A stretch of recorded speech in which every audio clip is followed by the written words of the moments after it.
share with you certain acknowledgement about what we know exactly about molecular profile of oocyte before to talk about the impact of cryopreservation, whatever slow freezing or vitrification effects. So it is necessary to remember that since the first birth by IVF more 75 years ago, more 5 million children conceived by assisted reproductive technology is born now. Our protocol continue to involve the aim to achieving high pregnancy rate and reducing multiple pregnancies. This is our, you agree with me, to our final goal today. The problem is, as in this issue of campus, we're talking about the impact of cryopreservation on oocyte. Let me share with you about the privileged relationships between eggs and the surrounding cumulus cells. The problem is this couple is very, very important, but still today poorly understood. I'm not able to define what does mean ideal oocyte today, honestly. So it's because if you look into database of PubMed data bank and you put egg papers or embryo paper, there is totally inequally the number of articles reported about early embryo development comparing with oocyte outcome. The concept that emerged today is the oocyte cumulus complex are very active. There is two kinds of relationships: direct communication from eggs to cumulus cells or from cumulus cells to eggs, and second one by paracrine relation communications between both, and each one should protect other one, otherwise the final steps of eggs maturation risk to be compromised. Oocyte is not passive in early as well as the late ovarian follicle, fundamental regulator of somatic cell differentiation and factor, and oocyte cumulus cells plays a crucial role in the regulation of folliculogenesis. Whatever cause protocol, both create and participate to create ovarian follicular microenvironment and all maternal signal mediated through neural granular cells, floating granular cells, and cumulus cells, which are responsible for guardian acquisition of oocytes competence. We reported, in our team, we reported from a couple of years about this very important bidirectional communication between oocyte and associated cumulus cells. It's because both coordinates follicular development with oocyte maturation, provides energy. If cumulus cells don't provide enough energy for oocyte, this oocyte cannot be able to stay in functional states. Both regulates oocyte transcription and finally promotes nuclear and molecular maturation of the oocytes. All deregulation, for example, like cryopreservation process, whatever open or closed systems, slow freezing of cumulus oocyte interaction can affect oocyte quality and consequently embryo development and pregnancy outcome. Here I report for you much knowledge of a human cumulus eggs which generated during the last 10 years, especially from my group in France. As you're looking here, we're using transcriptomy approach rather for performing a study to study the impact or the effect of 1 or 2 or 3 genes. By using the transcriptomy approach, we can screen for all oocyte genes, and by this way we can screening to identify what is the interesting genes which maybe can be identified as biomarker to evaluate oocyte quality and then embryo quality. And another thing is cumulus cells. According to me, it is very excellent model to study manufacture. It's because more available and more easy to get it comparing with oocyte. Of course, oocyte statute depends the regulation of each country. For example, in Denmark country, you can recruit a patient and you can collect the oocyte just only for research. It's correct clause in your country. In my country, it's not allowed. So the only model that we can use infiltrate oocytes. So here you have transcriptomy profile. In red, that means the gene which are upregulating. In green, the gene which are repressed and downregulating. As you can see here, the gene expression profile, it's different according to nuclear maturation stage. And as you can see, cumulus cells, it's presenting a profile totally different comparing with oocyte profile, whatever VG, metaphase 1 or metaphase 2. And you can, by using the cumulus cells, you can evaluate, for example, maternal age impact and how maternal age affect a principal and crucial family genes, which explain why in advancing age the lady provides more aneuploidy oocytes. For example, how about culture conditions, how culture condition in vitro maturation condition or under in vivo maturation condition, how affect the gene expression profile, how cause protocol affects, and here, for example, you can comparing normal responders patient with PCOS patients. And finally, yes, there is today a biomarker which express in cumulus cells that you can use to predict indirectly embryo as well as pregnancy outcome. But today in 2015 is not enough to report and to perform about gene expression profile of egg or embryo or cumulus cells. You have to know these genes by which way are regulating. That means very limited data is known about today post-transcriptional microRNA regulators. You are healthy or you are not healthy, it's because we have in our body microRNA. What is microRNA? MicroRNA is very small fragment of RNA. During many years we did not understand why, for which function or for which applications. So up the first Nobel Prize in 2006, these guys demonstrated in a very elegant study in C. elegans how microRNA, which know encoding, how regulate gene expression profile and how inhibit protein translation.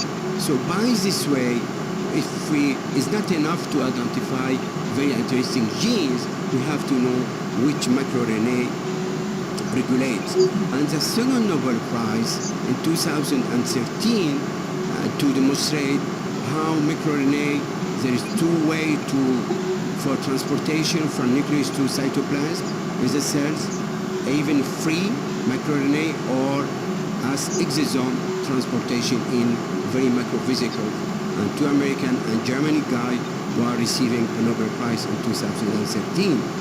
So, what is the expression pattern of microRNA of human mature cumulus cells? So, we reported 2 years ago about, for the first time by using deep sequencing about metaphase 2 oocyte as well as the cumulus cells oocyte. So, human cumulus cells presenting two peaks, apex around composed of 19 nucleotides, as observing in this library that we established. Human metaphase 2 oocytes, that is specifically for metaphase 2 oocyte, the human metaphase 2 oocyte, comparing with other species, animal, human, or plant, or another one. It's because presenting two peaks composed from 19 first one nucleotides and second one around 25 nucleotides. Looking here, example how small or microRNA can be using as a biomarker to predict early embryo development. For example, here how microRNA it's crucial role in oocytes maturations. So we identified for the first time 32 in our libraries that we established, 32 microRNA which expressed and detected in cumulus cells, and just 3 known microRNA is known today in metaphase 2 oocyte, in a human metaphase 2 oocyte. For example, microRNA 100 or 184 or 10E, etc., etc. So, the most abundant microRNA in cumulus cells were LET7B and mere microRNA 21. And you have to know certain of them today are circulating. That means rather to performing in the egg or in cumulus cells, you can detect it in blood or in follicular fluid. In oocytes, the most abundant microRNAs were mere 184 and mere 10A. So, now after this long introduction, how about oocytes under cryopreservation conditions? So, the problem is you have to consider from genetic point of view, oocytes is already programming to emerge embryo. For example, you have parthenogenesis phenomena without any spermatozoon, for example, but it's not viable, as you know. Oocyte with the first niche, cumulus cells, and second one, embryo at the blastocyst stage, which be communicating with endometrium cells. Please consider that first oocyte first and embryo late, both are growing under microenvironment, somatic microenvironment to stay in life. So if there is some stress, for example, cellular stress, or some deregulation, this explains why more 8 embryo on 10 don't implant. So that means egg and embryo communicate permanently with their niche, first cumulus cells and second one endometrium cells. How about now when you are freezing by vitrification or by slow freezing? How about freezing thawing effects about this oocyte? It's because, as you know better me, we are obliged for the moment at least to moving all cumulus cells which still associating under in vivo condition after under the arrival of embryo in uterine cavity around day 5, day 6. So, as President Speaker, successful of cryopreservation program allows to preserve female fertility. So the question is today, what's the best stage to freeze? It depends on family situation. Is the lady it's alone, or it's married, or if there is a male partner? So if the lady is alone, so the only option still either ovarian fragments or egg preservation. By using cryopreservation process, we can delay embryo transfer. It's because now more we advise for freeze all. That means I certainly within 2-3 years probably no fresh embryo, and definitively we're going definitively for freezing embryo, and then we replace under natural cycle or under hormonal substitute treatment. That's because our group and others demonstrated that whatever gonadotrophins that you're using for cause protocol, gonadotrophins affects endometrium receptivity, affects by severely manner, and in this situation pregnancy rate is 0, or by moderately manner the pregnancy rate or take-home baby rate around 20-25% per attempt. So for this reason, I think the option of freeze all, embryo freeze all, should be considered today for later replacement, and by this way we can save, if under reserve your cryopreservation program efficiency, and under reserve you're preparing well endometrium receptivity. So third one, by cryopreservation process we can reduce the number of embryo transfer, thereby reducing multiple pregnancy. It's still unsuccessful for us today, as you know, and maximize cumulative pregnancy rate per oocyte retrieval. It's because now it's not enough to mention to express your results according fresh embryo replacement. You have to add after freezing thawing, and by this way you have to think in terms cumulative pregnancy rate by fresh after fresh and after freezing cryopreservation per oocyte retrieval. So that means cryopreservation, what are the aims finally? Arrest metabolism, which could then be reserved, first one, maintain structural and genetic integrity. Method must be reliable and repetitive, as speakers during this morning mentioned, and achieve acceptable survival rate after thawing procedures. So, how about cryopreservation effect on a human oocyte constituent components? So, many papers reported about, for example, zona pellucida hardening, but zona pellucida hardening, it's already noted in culture, in vitro culture conditions, which explain why zona pellucida became hardening. Cytoplasmic and cytoskeletal damage, it's because, as you can see here, comparatively the opposite to spermatozoon. In spermatozoon, our feeling is there is no cytoplasm. There is a head, and there is a flagella. However, eggs, as you can hear, it's very huge if you're comparing this cell with whatever somatic cells in a human body. So his cytoplasm is very huge, and by this way it's still very, very sensitive. And about one question about how bad morphological effect, our chairman asked the last speaker, it depends. The problem is you can comparing immediately after egg collection process or after cumulus enzymatic treatment for moving cumulus cells. For the same eggs, you'd never observe the same morphological aspect.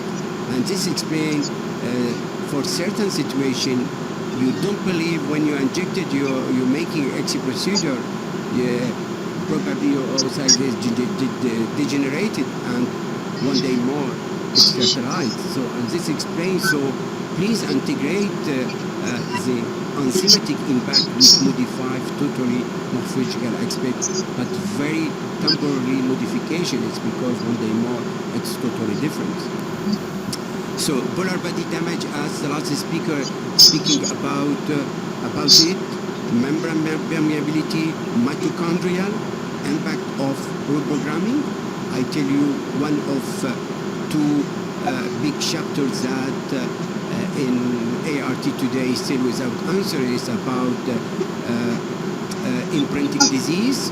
Why, for example, Angelman syndrome prevalence it's more important among the baby issue from art comparing with general populations.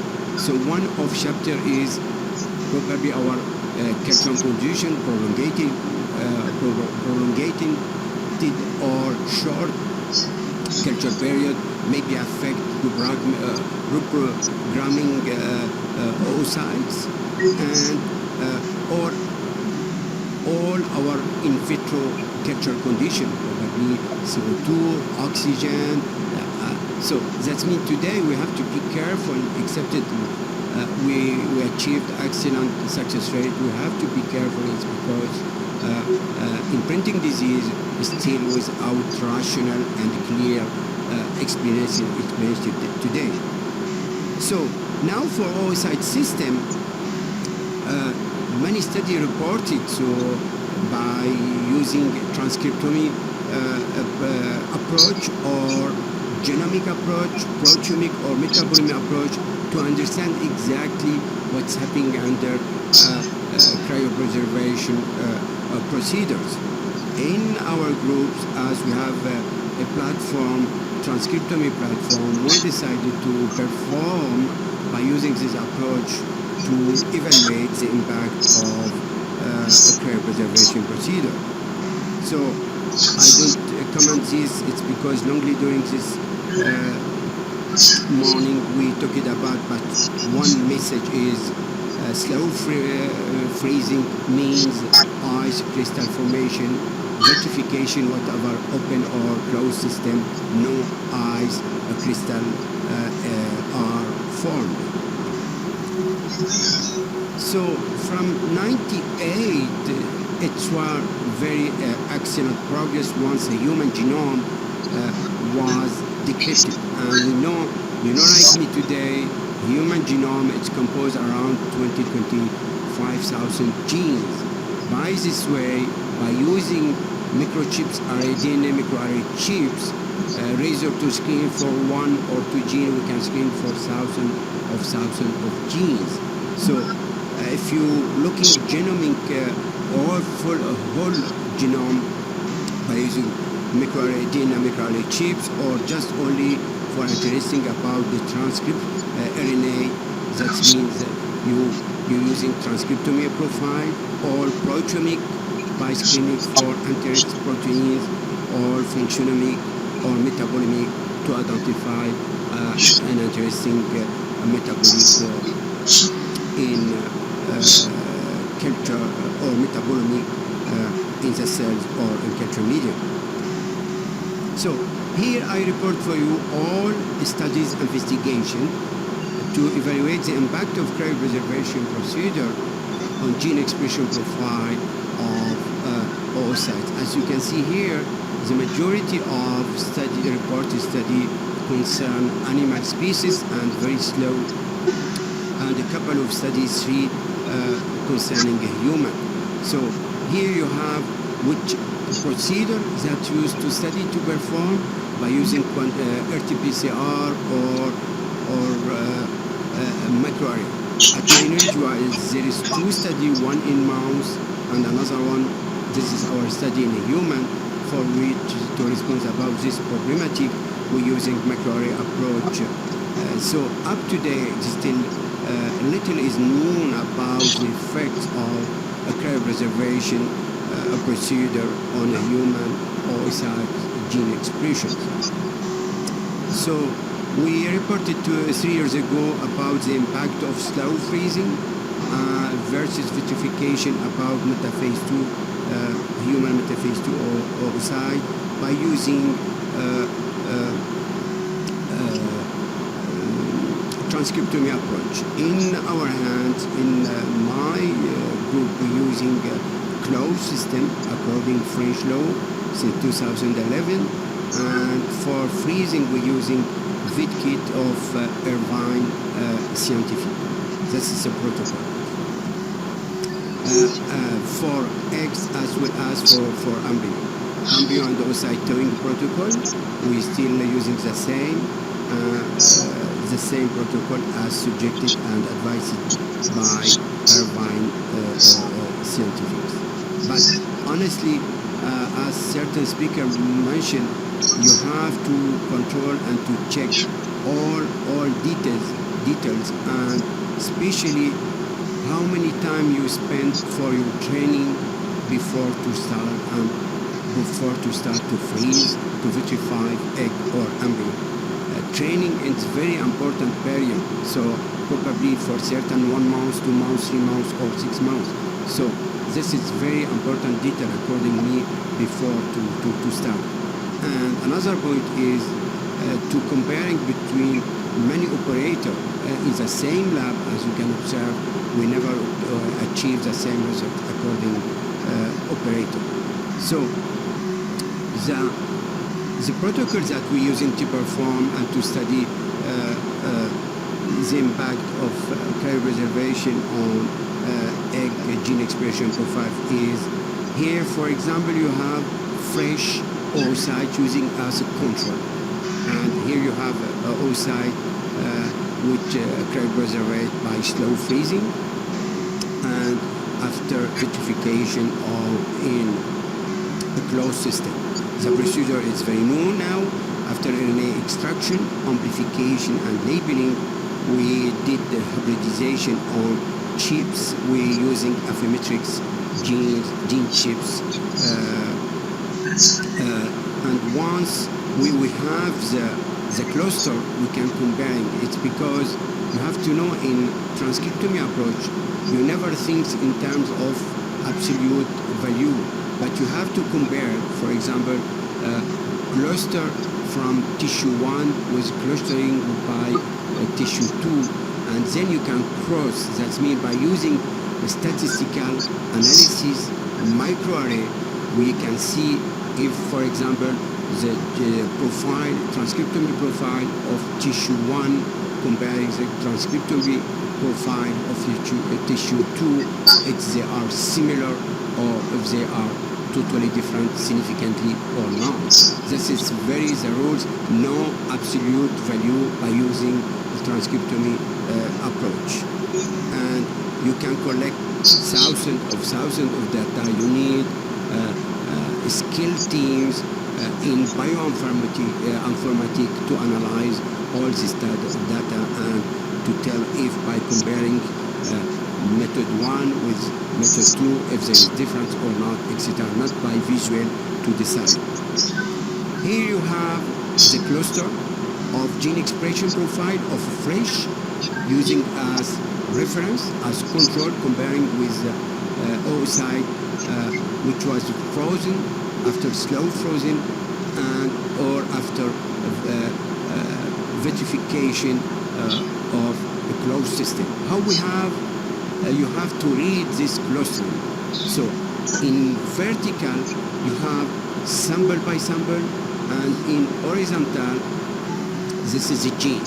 So this is the first rule you have to know to read one cluster. Second one is as I told you later, in red means the gene which are upregulating, and in green means the gene which are repressive and downregulating. So your feeling now when you're looking this cluster, as you can see, this cluster is majority dominated by a green color. So this was our first surprise. Second one, if you're looking here in red round, this is the samples of fresh oocyte. That means no any freezing. So here in blue round, this is the samples which was cryopreserved under slow freezing. Second surprise for us is when you're looking the clustering profile of vitrificated oocyte. So rather to be from one side or another one, they divided, you know. So that means this is not our to classify, you know. You put all of this data in software computer and they analyze everything. It's not the human who decided which one should be put here or there or vice versa. This is a laptop software, did everything at your place and you have to check. So that means vitrified oocyte, as certain speaker told this morning, so it depends which protocol, it depends with hands up, it depends which art center condition, etc., etc. So there is no right or left, probably between both. It's because frozen, after slow freezing oocyte, it's totally separating, discriminating compared with fresh. But vitrified oocyte still divided between both. So this was what we related in our paper reporting in 2012. And another thing, this is unsupervised clustering. This is very important details. That means we put a raw data like this. We don't select it or eliminate it, certain data and make what we consider supervised cluster. That means unsupervised clustering reveals that vitrified oocyte branched around the fresh, as you can see here, from two sides. This is a fresh and this is vitrification samples. So now if you're looking by using statistical analysis, MicroRNA analysis of gene expression profile, you can comparing, for example, for each time you're comparing fresh with the slow freezing and vitrified with fresh, you know, and then you can crossing and comparing slow freezing with vitrification process. So as you can see here, very little number of genes which still upregulating either after slow freezing or after vitrified oocyte. However, the second main message is to keeping in mind the majority of genes were down-regulating after slow freezing as well as after vitrified process. So here you have the number, whatever the number, but that is a concept that you have to keep in mind. The message is most of these differential expression genes were down-regulated in cryopreserved metaphase 2 oocyte in comparison with fresh metaphase 2 oocyte, which was used as control. So now when you comparing cryopreservation, whatever the procedure, fresh versus slow, fresh versus vitrified, only one gene was common between slow freezing and after vitrification, which are upregulating. However, we note 87 genes common between fresh, between vitrified and slow freezing, which were down regulated. Of course, it's not enough to using dynamic RNA chips, but you have to validate these genes by quantitative RT-PCR. As you can see, certain example, for example, for certain important genes identified and known important in cytoplasm maturation eggs. For example, this is a fresh, no cryopreserved. This is after freezing, after vitrification, as you can see here. For GA1, for example, it's still expressed after vitrification. It's totally disappeared after slow freezing. Here you have the 10 genes that were most downregulated in both cryopreserved groups.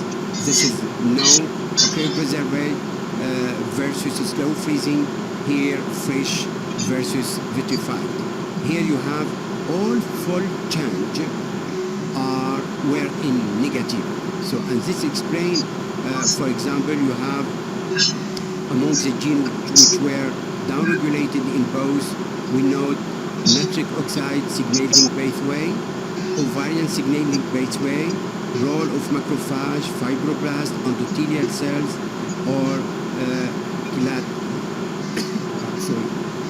clathrin-mediated endocyte signaling cascade.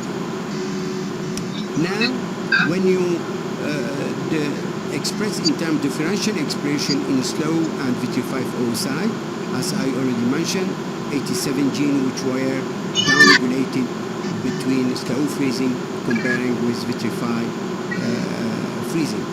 However, some details, please focus your attention. About 381 downregulated genes under slow freezing groups, 294 were exclusively due to slow freezing. Among 500 genes which were downregulating, specifically downregulated under vitrification, we observe 422 were exclusively due to vitrification procedures. That means here you have around 100 genes under vitrification which still up-regulating, and here nothing less comparatively with the slow freezing. So this is another 10 most genes, and this is the important full change in negative for both slow freezing and vitrified group of metaphase 2 oocyte. Another thing is the full change either in negative, even in negative, it's more important under slow freezing comparing with vitrified metaphase 2 egg groups. Now, as we have the possibility by transcriptomy approach to follow the top canonical pathway affected in vitrified eggs, the major family genes or that we observe, the protein ubiquitination pathway is the most strongly affected functional network. And another family growth hormone signaling pathway, and this is some certain example, for example, like EGF1 receptor, less 8.4, etc., etc. However, this is after vitrification process. If you're looking now after slow freezing, this is the main message, another main message. DNA damage response is totally altered and in eggs under slow freezing. For example, like BARD1, this family of BARD1 genes are very, very important in cytoplasm maturation. That means DNA repair in eggs works more 24 hours under slow freezing comparing with vitrification. That means to be sampled, the major function of egg, it's more affected under slow freezing, like DNA damage response comparing with vitrification procedure. So, and that means all this alteration under slow freezing associating with more severe molecular damage than in vitrified metaphase 2 oocytes. So, once again, beyond DNA repair family, which are injured totally under slow freezing, cell cycle genes family, which affected too, this is under slow freezing comparing with vitrified metaphase 2 oocyte groups. First conclusion, dear colleagues, the MicroRNA, that is very important before to screen for one gene, could play a crucial role in the regulation of oocyte and cumulus cells crosstalk.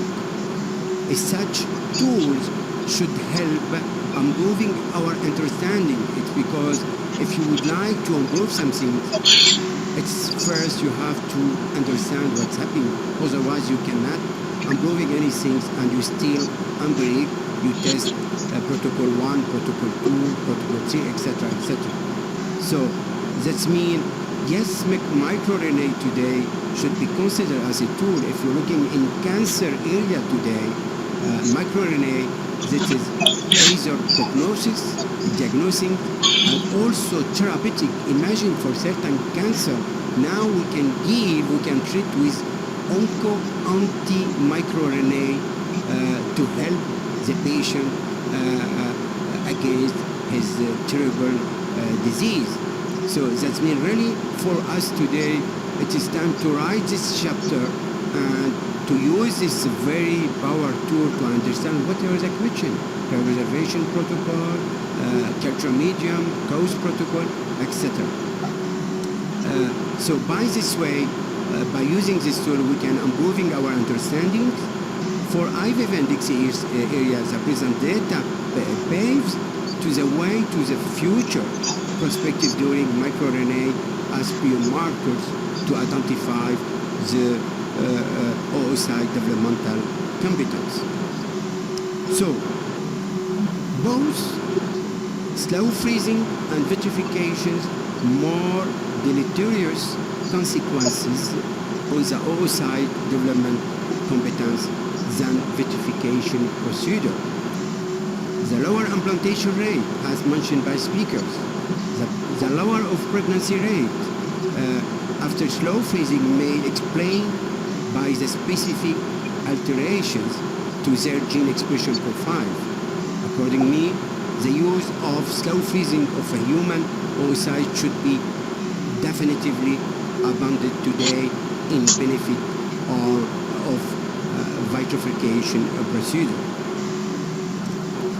Thank you very much for your attention.